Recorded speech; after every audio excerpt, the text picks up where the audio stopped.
thank you. And thank you for jumping right in when you first got here and not being afraid to tackle this presentation. With regard to what Dr. Noonan was saying, this past weekend, Chairman Anderson and I were able to be on a call with the Washington Area Board of Educators, school board chair and vice chairs. And it was for the chairs, vice chairs of Northern Virginia. And we just talked about various things, but one of the things we did talk about is CARES 2. And so as we told Dr. Noonan previously, we definitely put in our plug for wanting to look at a different methodology for this next round. And I've also had a chance to convey that information to Wyatt Shields, and also had a conversation with Letty Hardy. So I think that at least some of our friends on City Council are aware of what we're trying to do, and WABE is going to be writing a letter. And I can't remember, Mr. Anderson, if you remember who the letter is going to ultimately be going to. Is it our congressional representatives, senators, anyone who can get a copy of the letter? My recollection is that the idea was the letter would go to the local members of the House and both senators from Virginia, but yeah, it wasn't entirely clear how far it was going to go yet. So that letter is being drafted, and we'll have a chance to review it. And definitely, Mr. Anderson and I will want to make sure that it conveys our request to have a look at the methodology. But with that, did any members have any questions for Ms. Sharp regarding the special education plan for the coming year? Ms. Litton? I just have a quick question, and Ms. Sharp, it looks great. It's no concern at all about your report. It's just one thing I wanted to understand is the maintenance of effort provision.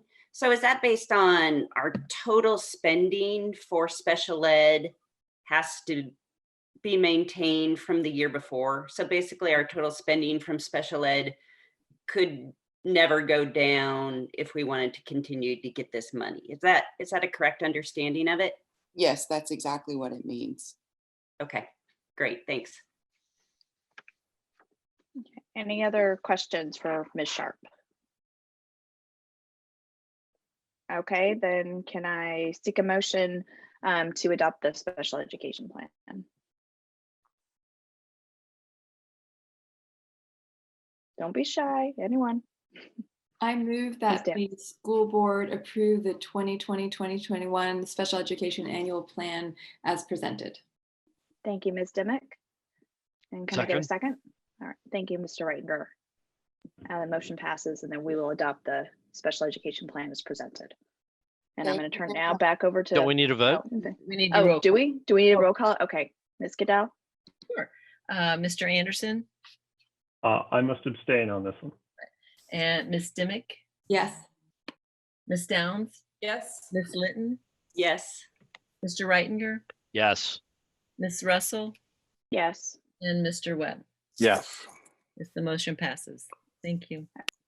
Okay, and with this, I'm going to turn it back over to Mr. Anderson.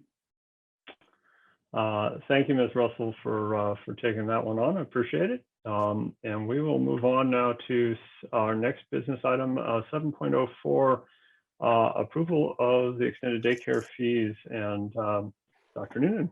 Thank you. I'm going to actually kick it right over to Kristen Michael. Thank you so much for the ability to talk about the daycare fees with you this evening. I really want to give a huge shout out to Katie Clinton and the daycare staff. They've been working really hard in terms of both identifying activities that kids can do and really trying to proactively think of even greater things that they'll be able to do with kids, even if we don't open daycare right away. So just a huge shout out for their efforts. So tonight we bring to the school board a request to approve the extended daycare fees for next school year. Those fees are level with this current year, so there's absolutely no change in those fees. You seek your approval for them this evening. Thank you. Thank you, Ms. Michael. Are there any questions from any members on this one?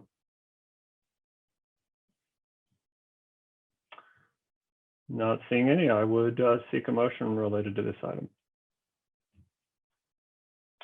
Ms. Litton.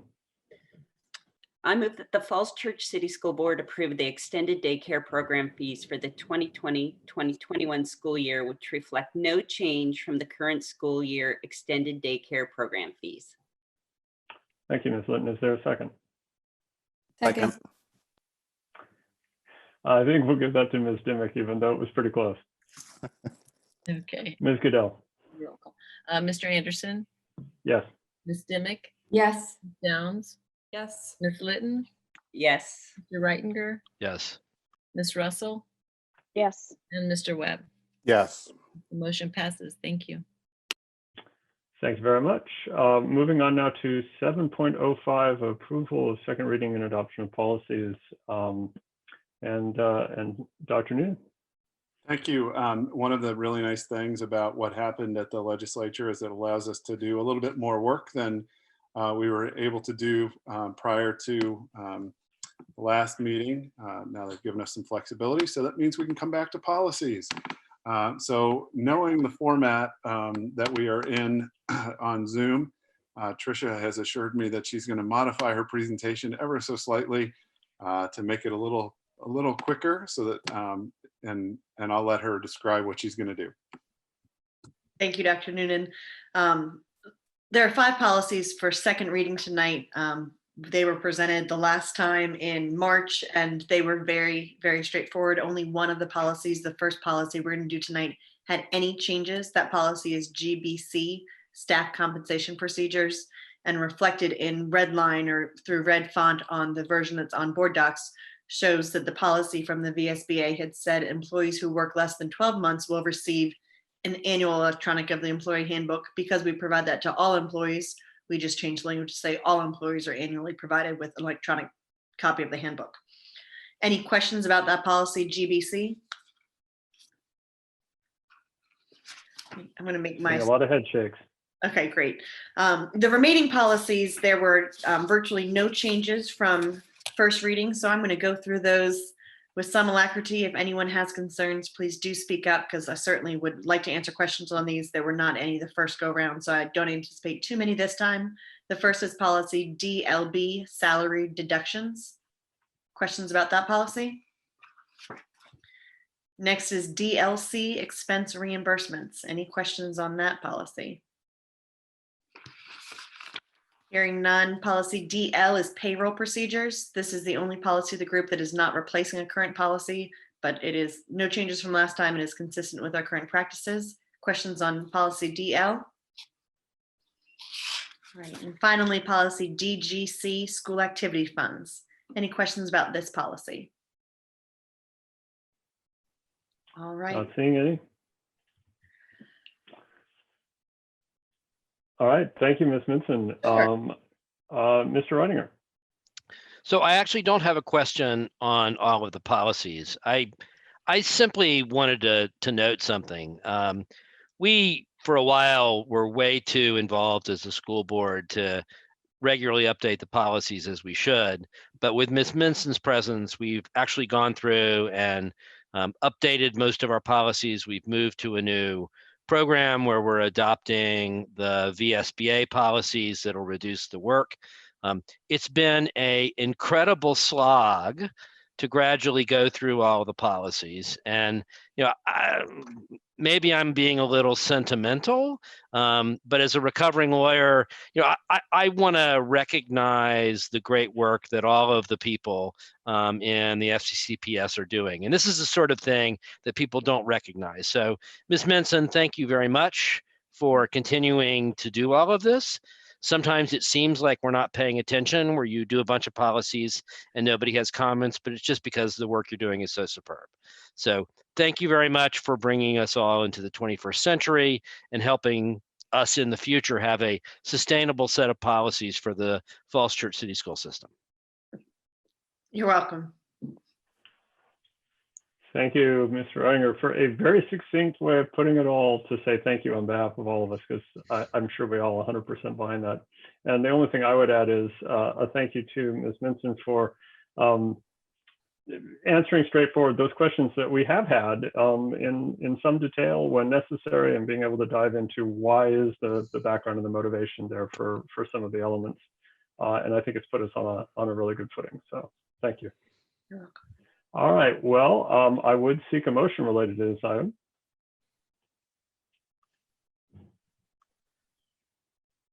Ms. Downs.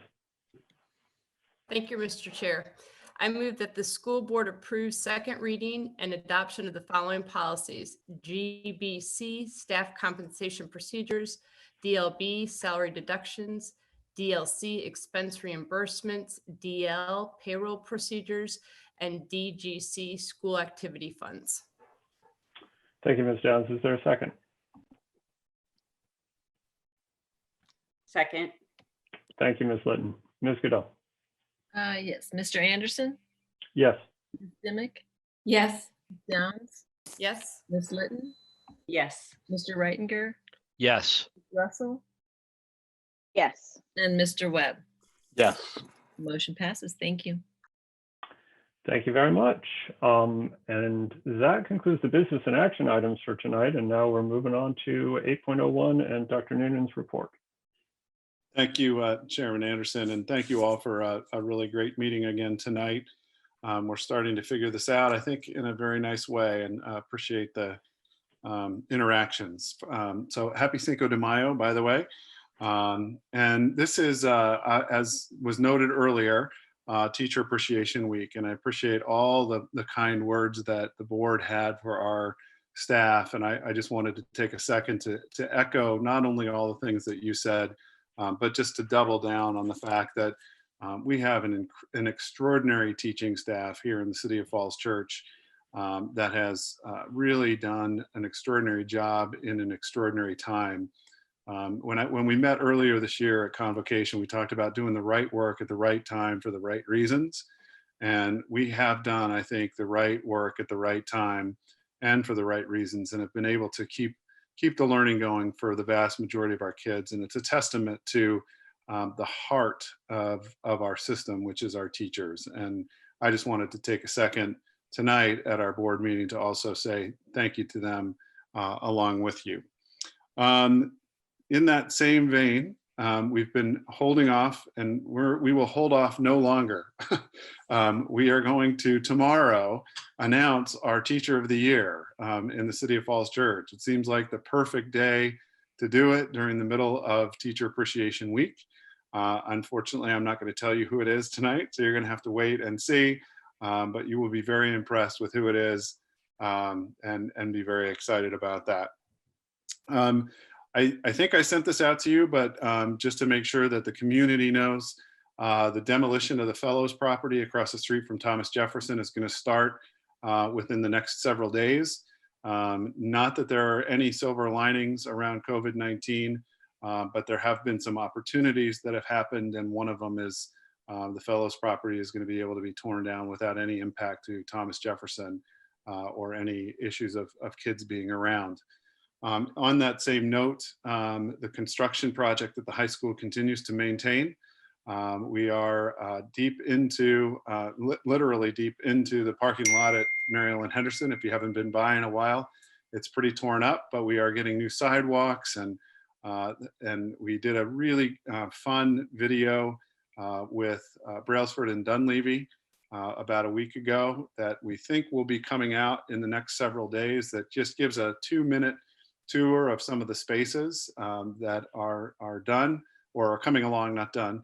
But it's really exciting to see sort of how the building's coming along. The roofing started to go on this week, which is great because it's raining tonight.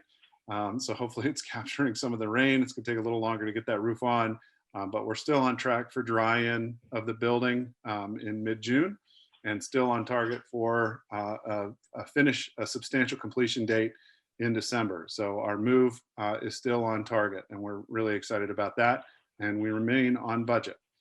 And one last piece of information, and it's specific to the project at the high school. Many of you know Jen Max. Jen has been with Gilbane for a long time, but you don't know that Jen lives here and her husband lives in Austin, Texas, and her kids live here with her. And they have made the familial decision that they're all going to move to Texas together. So Jen will be leaving us, going to stay with Gilbane, but is going to be commuting to and from this post-COVID, commuting to and from our job site from Austin, Texas, and we'll see it all the way through. The good news is, and it's the best of all